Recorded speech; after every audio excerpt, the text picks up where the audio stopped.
Hi, Lynton here. This is Sketch and Tell, and this is part of my series called Colours of Life. Today I'm wanting to look at red, which again in the natural world is really hard to source if you're looking for a pigment or a dye. If you're an artist living back before we could go to the shops and buy paint, you had to source it naturally. Turner, who was a famous painter, used to love a particular bright, vivid red called cinnabar red, or in its manufactured form, vermilion red.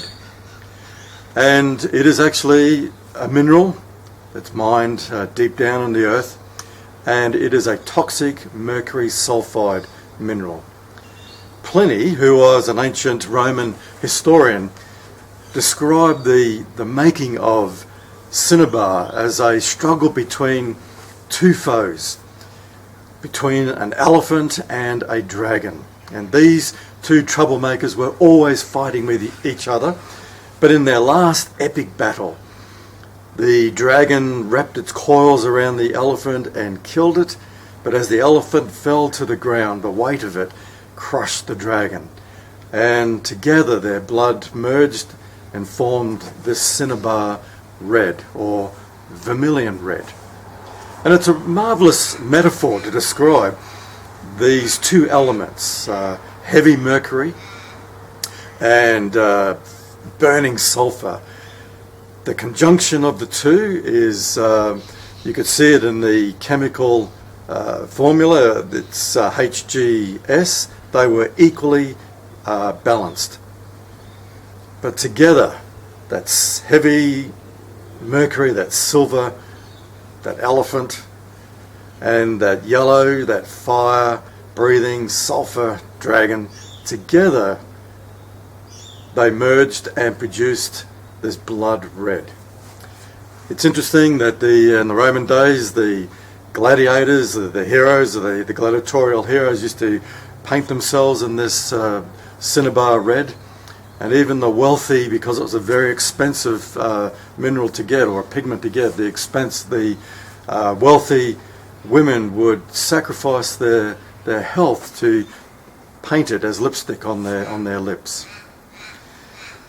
But nonetheless, I'm talking about red also not just as a pigment, but as a way of thinking about our emotions, and that red can stand for a strong passion or emotion of anger or resentment, smouldering resentment that can flare up into anger.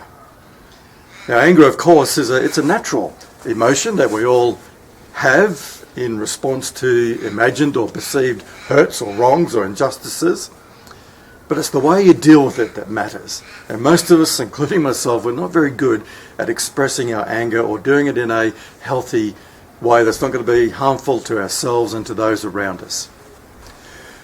I'm going to do a painting and then just share a few personal thoughts about red anger.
painting of a raging bushfire, and it's just amazing actually that those fires that we all were witnessing earlier in the year have almost been forgotten with the COVID-19 pandemic.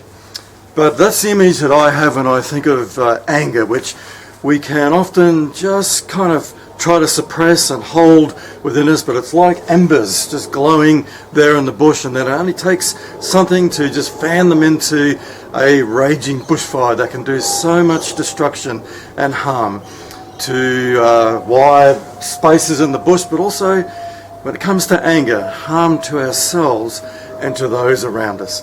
And I'm going to share a personal story that I'm not very proud of, but just to give you an idea. And this takes me back to when I was a lot younger, and I had just finished theological college and moved out to a central Queensland mining town to help a friend of mine who was establishing a small church there. Part of the deal was, in going there, I had to find my own employment to support myself and my wife and young child. The job that I got was as a groundsman and a janitor, but more so a groundsman in the primary school, the local primary school in this mining town. And I really enjoyed it because after 4.5 years with my head in the books and study, I just enjoyed being out in the open air and the sunshine and working with my hands. But there was one part of this job that I really resented, and that was my problem. But I hated picking up rubbish, and I would generally do a rubbish pickup early in the morning. And I'd carry this really big bin around and just pick up scraps and rubbish that had been left over from the day before. And to make matters worse, there was this group of young students, young boys, probably in year 6 or 7. Back then that was the upper end of the primary school years. But they would meet under this covered area, and as I would walk past with my bin, they would, I could see that they were engaged in, back then it was called hip-hop. It was kind of like a whole lot of dance moves that they were practicing. They had their boom boom box there with music playing. And the leader of the group, he was a rather large boy, would be doing some moves, and the others would sort of be practicing them with him. But as I walked past, that guy would always make a derogatory remark about me, picking up the rubbish, or as a janitor groundsman.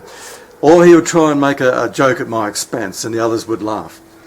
Being the mature adult that I was, I just kind of tried to ignore it, and then I found it annoying, but I would just kind of just suppress it and bottle it up. But it kind of grew, and it festered. And every morning I would see these guys, it would be the same thing, and this anger would just kind of just be there bubbling away. And one morning, I'm not sure what else was going on, whether just there were some other anxious things happening in my life that were causing me to be really down and anxious. But as I walked past, this guy made another remark and a joke. And it was like the fire just burst out. And all I could see was red hot red at this guy, and I wanted to get him, and I slammed the bin down and I started striding towards him. It was only about 6 steps away, and he could see me coming, and he was kind of standing there with his eyes wide open, looking at me coming towards him. And all I could think about with this cloud of red was, I'm going to get you. I'm going to really just vent my anger on you, and I'm going to make you pay for all those remarks that you've been making. I'm going to let you know what I feel about you and what I think about you, and I'm going to even probably get you and shove you in the bin, see how you like it. As I'm striding towards him, all this is happening very quickly in my head. There was kind of an adult discussion going on in my head, like, Lynton, this could cost you your job. This is not good. The outcome is going to be pretty bad if you do this. You're the adult. He's the young person here. What are you doing? But I was kind of just so focused on projecting my anger, and all I could think of was, at that moment, I don't care. I'm just going to really make this guy pay. But then at a deeper level, something else started emerging, and it was this quiet voice. Lynton, this is not God's way. There's another way. And as I stood in front of this young guy, I knew I had to make a choice in that moment. Do I just let my ego take over and just do this my way? Or do I listen to that inner voice and go God's way? And I made that choice, and with a very, very quick prayer, I just said, God, help me here. What do I do? And there was this instant thought in my head, say something good about him. And my response was, there's nothing good about this guy. But I went ahead. And I said to this guy, I said, well, first of all, what's your name? And he told me. And I said, look, mate, as you know, I come here every morning picking up the rubbish. And I can't help but notice that you are dancing and practicing some dance moves there. I just want you to know, and I spoke directly at him, I said, I want you to know that from someone who can't dance to save himself, I think you've got some really good moves there. That was all I could say. And I turned around and started walking back to the bin, and I could hear these little footsteps beside me, and I turned and it was him. And he looked up at me and he said, do you really mean that? And I said, yes, I do. And then he said, no one's ever said that before. I said, that's okay. And as I picked up the bin and started doing my rubbish round, he followed me. And he started to share his story. And he told me how his home life was really not all that good or safe. His father had left at the beginning of the term. His mother was really devastated. There was a lot of sadness, a lot of hurt and pain in the house. There were strange men that came. There were things going on there that he wasn't sure what was happening, didn't feel comfortable. And so he would come to school early each morning. That was his safe place, to be with his mates and to do his dance. And he also apologised. He says, I'm sorry for the things that I've said. He said, I actually don't really like the way that I am or look. He said, trying to be the smart aleck, to be the smart mouth is to my way of trying to get the others to laugh with me. The really interesting thing is, as he shared this, I also noticed that he was helping pick up the rubbish with me. And for the rest of that term, he was the one who would meet me, and we would together pick up rubbish, and we had many, many good chats together. I reflect back on that moment, and I think if it had gone my way, how much devastation, not only to my own position there at the school and my own self would I have created, but to his life and to those that he was close to. And I just want to share just a couple of thoughts that maybe you'd like to think about and talk about in another place. And that is, when it comes to anger, we do deal with it differently. But the first thing is own it. Own it as your anger. Don't project it onto someone else. Try and figure out, what is it that I'm perhaps at a deeper level afraid of? What's hurting me? What injustices do I sense that's triggering this anger? If you're caught in the moment where you're wanting to just flare up and say something or do something that's destructive, it's good to, that old saying, just count to 10. Just take a breath. Just pause. Think about things a little bit before you immediately say something or do something that you might regret. And then when you do have time later to think more deeply, consider maybe the other side of the equation, the other person whom you are directing your anger at, whether it's someone in the family, whether it's someone that's in your group or elsewhere, and ask what's going on in their lives. Why are they saying this? Why are they like this? Why are they doing this? And maybe just try and step into their shoes and get a different perspective. Also, I find that maybe every now and then just a bit of exercise helps. Go for a walk, go for a run, take some breaths. Do a little bit of angry art, which I do sometimes. Write something down. If it's an ongoing problem, that's the time to really seek help. Go to a friend and don't be ashamed to open up. It's not a weakness. We all have to struggle with red in our lives. Go to a trusted adult or a counsellor. Get their side of it, their perspective, their wisdom, their help. And for me as a person of faith, I look to the person of Jesus, who was not always meek and mild, But he certainly was someone who was not into violence, and he was not into retribution and payback and hurting others. But he noticed things that were unjust, and he noticed things that were not right. And there was a moment I can remember when he went into the temple and he saw there was a lot of corruption going on there. There was a lot of barriers to the normal people, stopping them from just coming in and praying and spending time with God. And instead of exploding then, he just went away quietly and overnight thought about what he was going to do. And then he came back, and in a very creative way, that was the moment when he overturned those money change tables and got the animals and the birds and the other wild animals that were in there being sold off to people at a profit from the religious establishment. And he was the one who made a statement that was a memorable one without hurting anyone. But he did it in a really cool way. And so I take my,